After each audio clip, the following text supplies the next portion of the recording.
Hello! I thought it would be really important for us to go through the mock exam together. So this is the IB Physics 2020 November exam. And so I'm going to take you through how to go complete each of these questions, and we'll also quickly explore the mark scheme for each question too. Alright, so it makes sense to start at the beginning. So here we are, we're looking at page 2 of the exam, which has got the first question on it. And it's talking about a company delivering packages to customers using essentially a drone.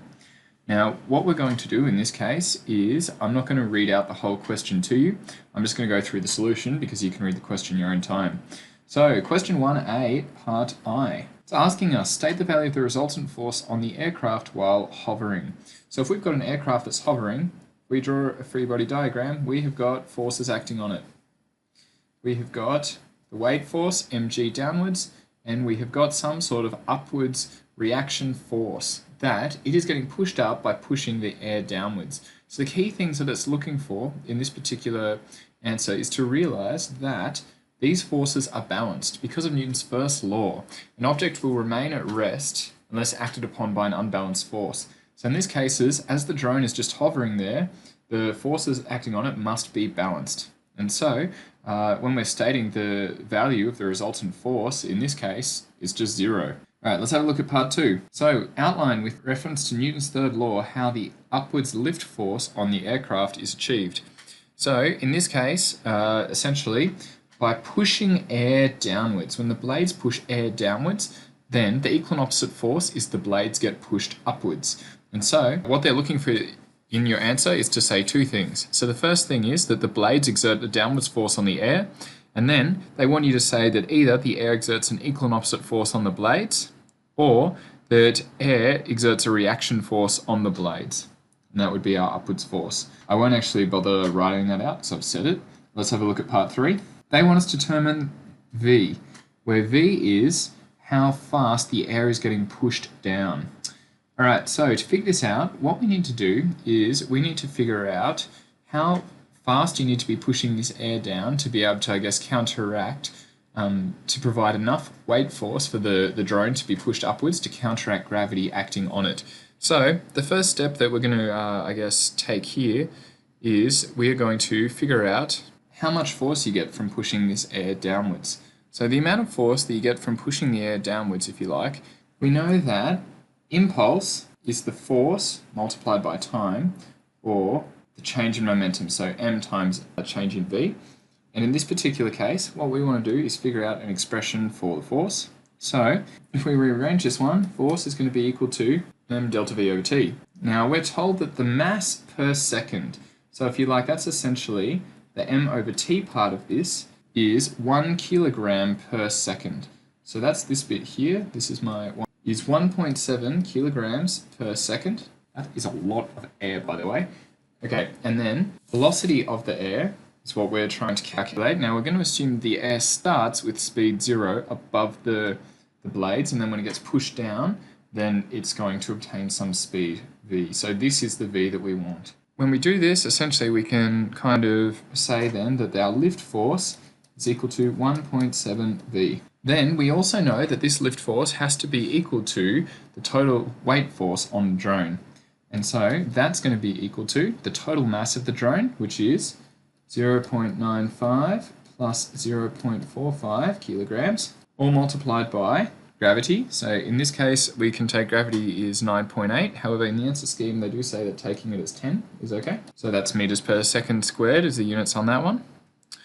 Okay, and we want to rearrange this for v. So v is equal to 0.95 plus 0.45 all divided by 1.7 times 9.8.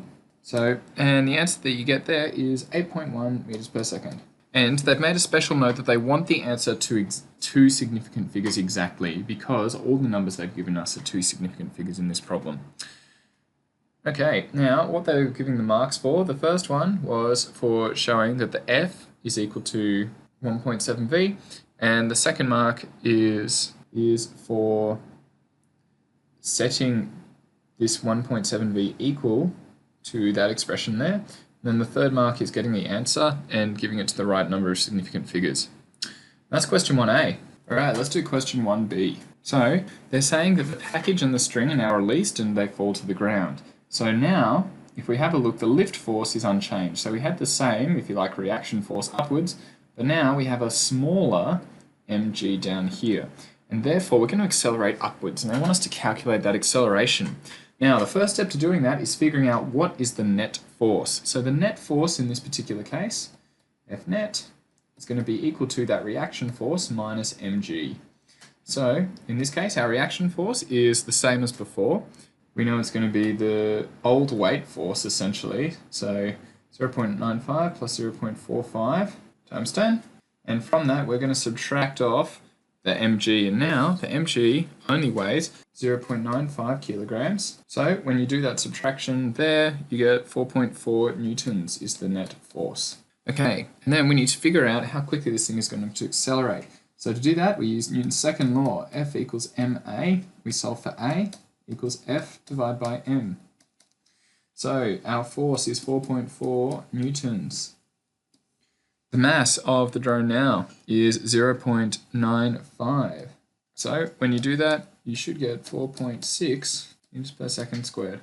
And that's 1b. Okay, time to question 2. So for question 2, they've given us a lovely little diagram of a person there, and then they want us to draw a free body diagram of the forces acting on this person.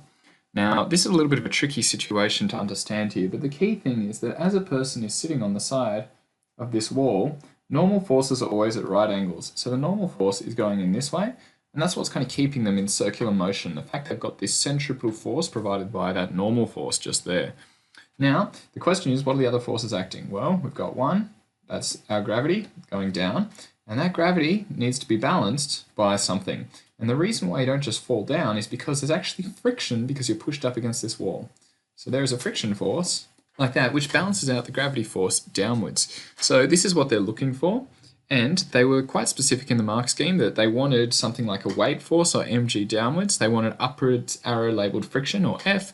And then to the left, they wanted a normal or reaction force, so labeled N. Key things that they were saying though is that they wanted the force to be illustrated on somewhere on the person. So they didn't mind where, but it has to be touching the person. So they didn't want you drawing the arrows somewhere else. So just keep that in mind. And if we have a look at 2b, which is over the page here, okay, they want us to find the minimum angular velocity. And it's a show question. So the answer's kind of there in front of us. So the key thing is we need to show that we know where that comes from, that we can actually derive that ourselves. So the key thing is we know the normal force in this particular case is equal to the centripetal force. And the formula for the centripetal force that we essentially are going to use here is m r omega squared, where r is the radius of our rotor ride. So that's what capital R is here. Then the other equation that we need is we need to say the friction force. So in that case, we're just going to use F is equal to mu n.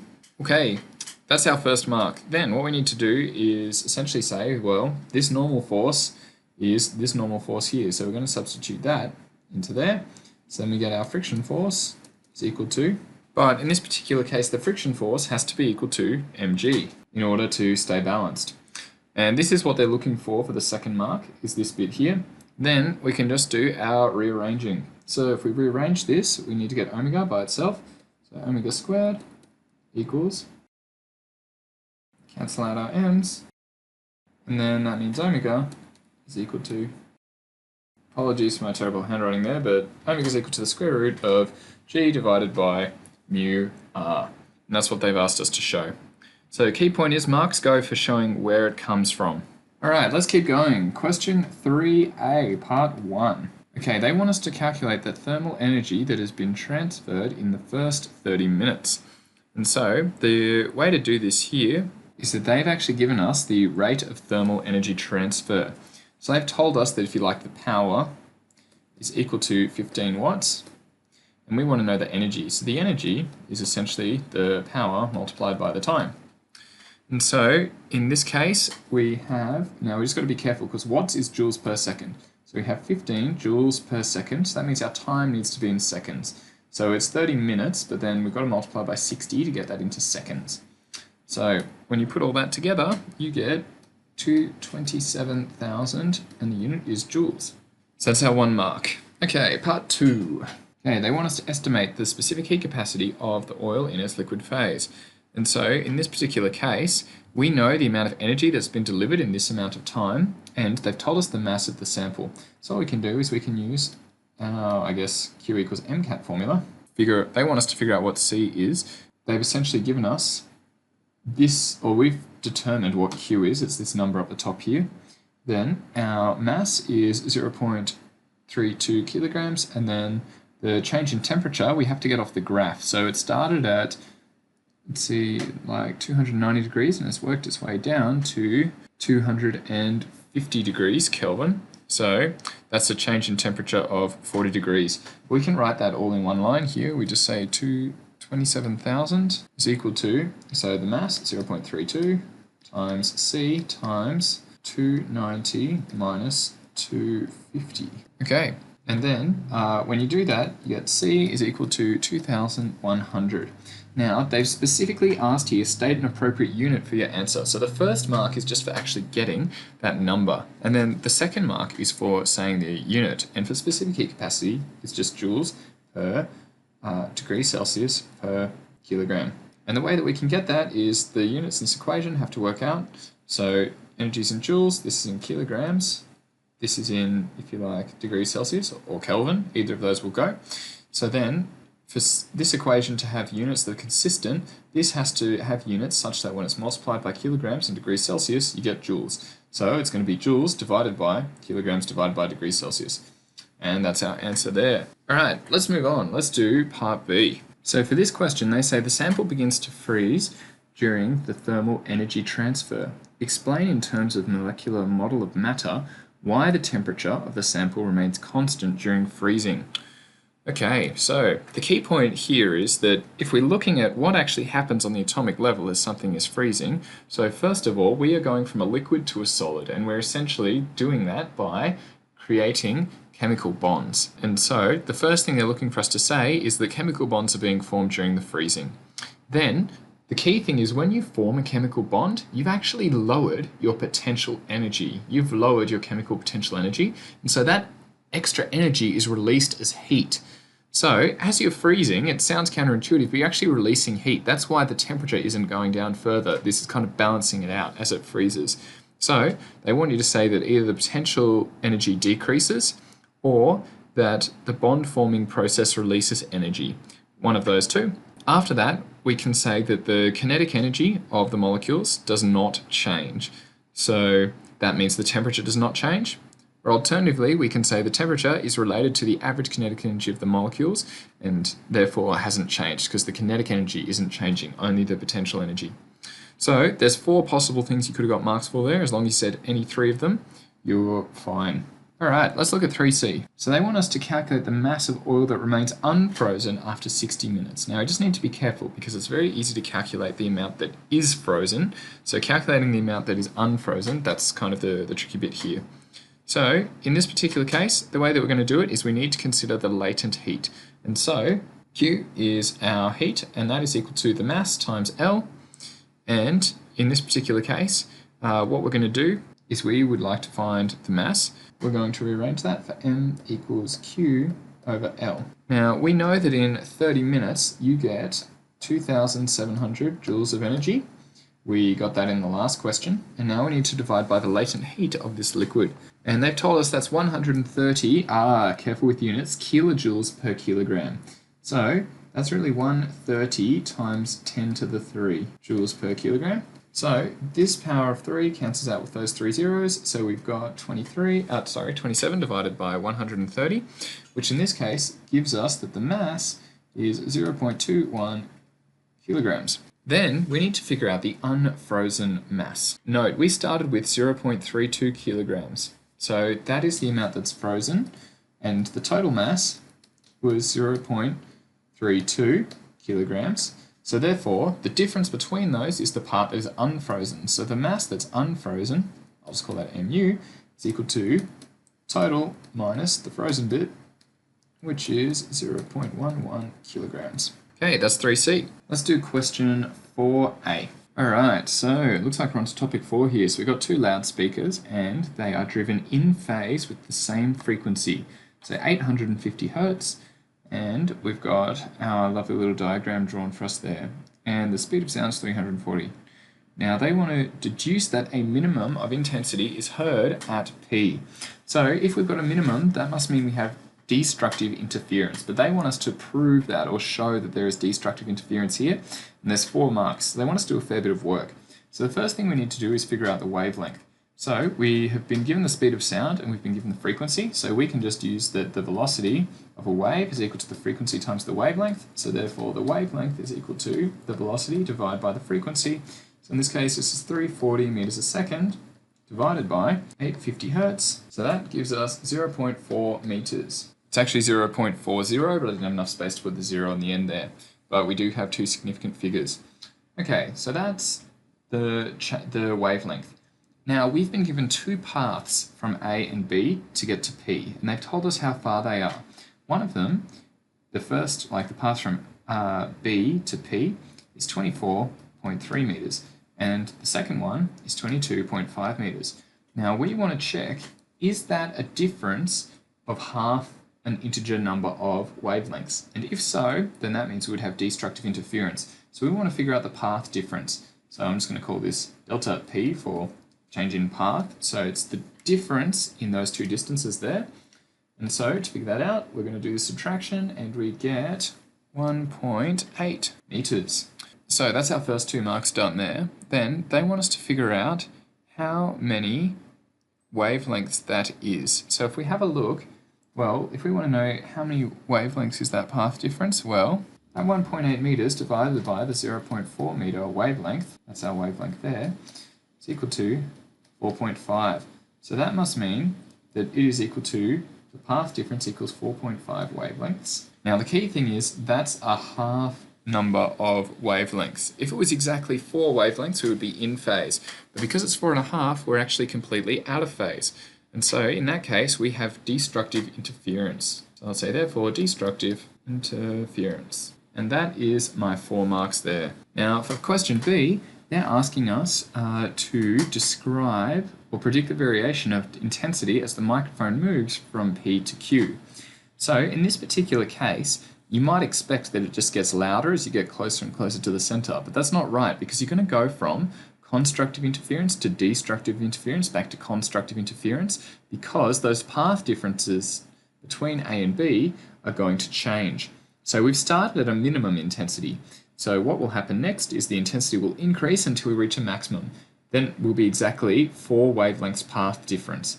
Then we're going to start going back out of phase, so the intensity decreases until we're at 3.5 wavelengths path difference, and then it will go back up until we're at 3 wavelength path differences, and that'll keep going. So it'll keep going up and down in intensity until we arrive at the center where it will reach its maximum. So what they're looking for us to say in this particular case is they want to say there's going to be equally spaced maxima and minima. So equally spaced is actually not required, but it's kind of a key point. They want to say that there's going to be a maximum volume at Q, point Q, and they want us to say that there is 4 additional maxima or between P and Q. So as long as you've got 2 of those 3 things, you've got the 2 marks. Okay, let's have a look at 4C. So in this case, when the loudspeakers are operating, the intensity of the sound at Q is I0, and then B is disconnected. So they want to know how is that going to affect the intensity. Well, in this particular case, the key thing to note here is that the amplitude is going to be halved because we no longer have both waves added together. So amplitude is halved, but then the key thing to note is that the amplitude is related to the intensity, but it's not directly proportional. Intensity is proportional to the amplitude squared. So if amplitude is halved, then the intensity is going to be half squared. So it's going to be 1/4 of before. So then what they want us to say is that the new intensity, which they're calling IA over I0, is equal to 1/4. And that's our second mark there. All right, let's do question 5. So question 5a, they've shown us a lovely graph which is very not linear, and asked us why is component x non-ohmic.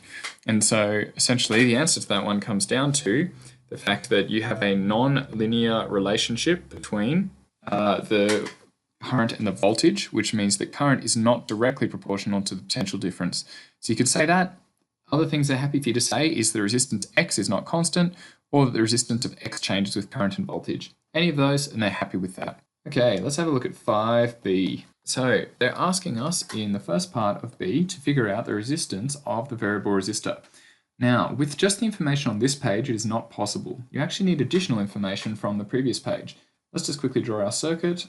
So we've already got it. We've got some resistor. I'm just going to draw it like the squiggle, even though that's not really what IB does. Okay, this one's my R, this one's my X, and then I've got an ammeter over here. Okay, so let's think about Kirchhoff's laws for a minute. So we know that this is 4 volts across here. There's going to be some voltage drop across this resistor, and there's going to be some voltage drop across X, and they have to add up to 4. That's essentially because of Kirchhoff's law. The voltages around a loop have to add up to 0. So the other thing that we know is that we know that the current going through this little ammeter is 20 milliamps. But we've only got one loop here. So by the loop rule, or the other one of Kirchhoff's laws, we know that there must be 20 milliamps flowing through everything in this circuit.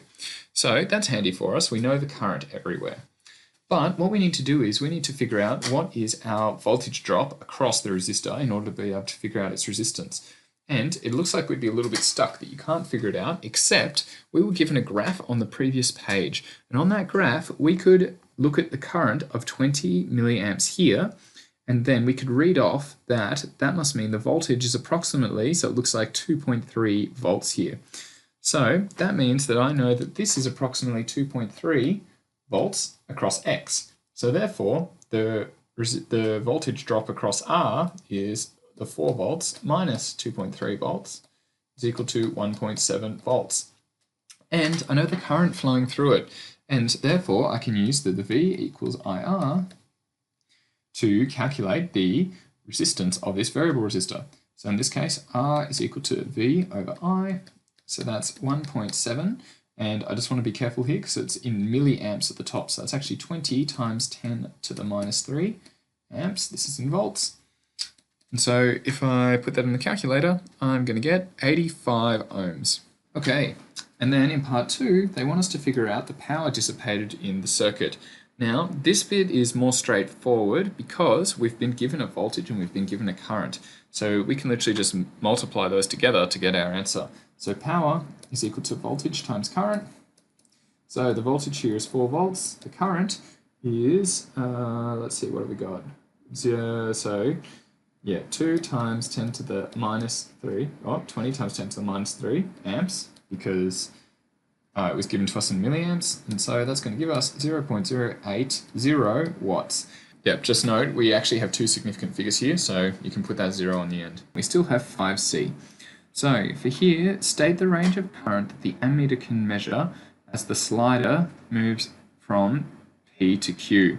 All right, this is an interesting one here.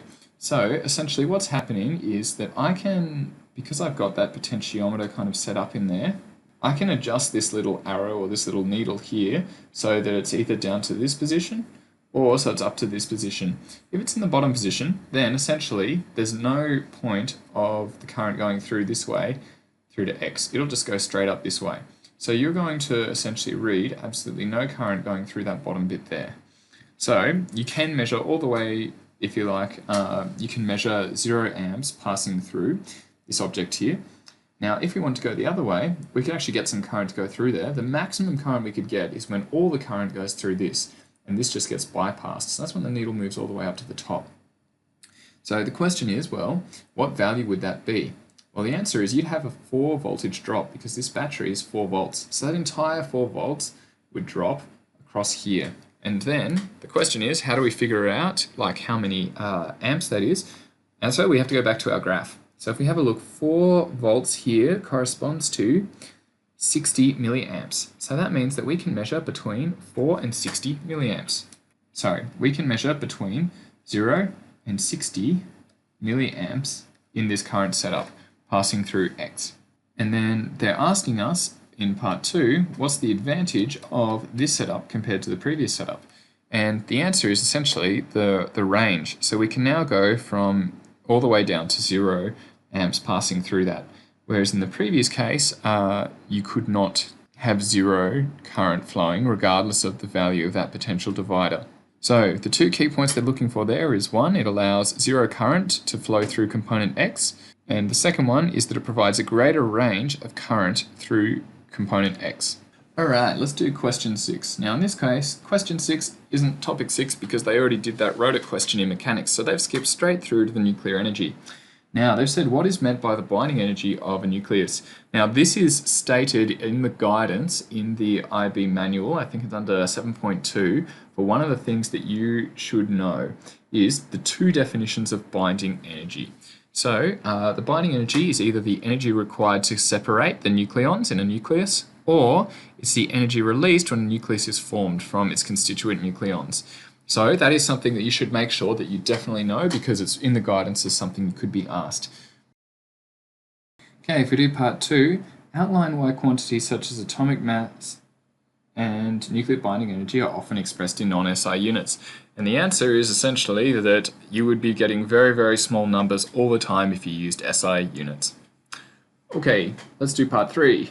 Show the energy released in the reaction is 180 mega electron volts. Now just be careful when they say show, in this case, they want to see that you can calculate it more accurately than that to prove that you actually can do it. But it's a nice way to check your answer because they give it to you. So in this case, what we need to do is we need to look at the energy of the products and essentially subtract off the energy of the reactants. So in this case, the energy of the products, well, we've got 140 nucleons in our Xe, so that's 140 xenons, which is 8.29, so 140 of those, plus we've got 94 strontiums. Okay, and we need to subtract off the uranium, and the uranium binding energy, and there are 295 of those. Sorry, my mistake, there's 235 of those. And if you put that all in the calculator together, that means that you get 184 mega electron volts, which is close to their 180, but as you can see we've calculated extra significant figures showing them that we were successfully able to do the calculation. Alright, let's have a look at part B. They want us to figure out the specific energy of uranium-235. So the important thing first of all is that we know what specific energy means, and that is the energy per mass, so per amount of mass. Now they did give us the units to help us remember that, so it's joules per kilogram. I just like to think whenever I see the word specific, it means per kilogram. So just like specific heat capacity is the heat capacity per kilogram, specific energy is the energy stored per kilogram. So in this particular case, we need to know the mass of the uranium, and they've given us to us. They've said that it's 235 times an atomic mass unit, and then we need the energy, but the energy needs to be, the thing is both these need to be converted into joules first if you like. So our energy is going to be, so it's 180 or 184 mega electron volts. So you can multiply by 10 to the 6 to get to mega, and then you need to multiply by 1.6 times 10 to the minus 19 to go from electron volts to joules. And then for our mass, well, there's 235 atomic mass units, and we need to multiply by 1.66 times 10 to the minus 27, which is the conversion factor from AMU to kilograms. Then we're just going to take our joules and divide by our kilograms. So in this particular case, you would get that the specific energy, or the E on M, 7.4 times 10 to the 13 joules per kilogram. Alright, let's keep going. Let's do B, so 6B, part 2. Okay, the power station has a useful power output of 1.2 gigawatts and an efficiency of 36%. So they want to know how much uranium undergoes fission in 1 day. So we've got to be careful because they've given us a power in gigawatts. We need to turn that into an energy. So energy is equal to the power multiplied by the time. And so the gigawatts, 1.2 times 10 to the power of 9 watts. And then we need to turn that into, so that's per second, joules per second. And we need to multiply that by the number of seconds in a day. So that would be 60 seconds in a minute multiplied by 60 minutes an hour multiplied by 24 hours in a day. And that gives us the total energy produced in 1 day if it was 100% efficient. that's the amount that actually kind of goes out of the power plant. But in this particular case, we actually need to divide that by 0.36 or 36% because a lot of that power is wasted. And so the smaller this percentage, the more power you actually need to put in. And so in this particular case, once we divide by that efficiency and take that into account, we get 2.9 times 10 to the 14 joules. Then we need to convert that into mass. The way that we're going to do that is using our specific energy from the previous lesson, from the previous question. So the specific energy was 7.4 times 10 to the 13. So the mass is going to be equal to this 2.9 times 10 to the 14 joules, all divided by our specific density, 7.4 times 10 to the 13 equals 3.9 kilograms. Let's quickly do part C. So they want us to figure out the proton number of nuclide X. So the key thing is that we started with a proton number of 38 and then we've undergone, so in this case, a beta minus emission. So that means that we've turned a neutron into a proton. So we now have an extra proton. So that means, so for 6e part I, our answer is going to be 39, one extra compared to before. Okay, then they've given us a graph and they want us to figure out the half-life. So half-life is when we've gone from 1 all the way down to 0.5, so that's 75 seconds. Then for the last part of this question, they want us to calculate the mass remaining after 10 minutes. So we need to figure out how many half-lives 10 minutes is. I'm just going to call it number of half-lives is equal to, so if you like, we've got 60 seconds in a minute times 10 minutes, and we're dividing that by 75 seconds per half-life. So if you do that, you get 8 half-lives. And then the question is, how much is remaining after 8 half-lives? Well, the way that we figure it out, we start with 1 kilogram, and then you just multiply by a half to the power of 8, which gives you 3.9 times 10 to the minus 3 kilograms. And that's our paper done.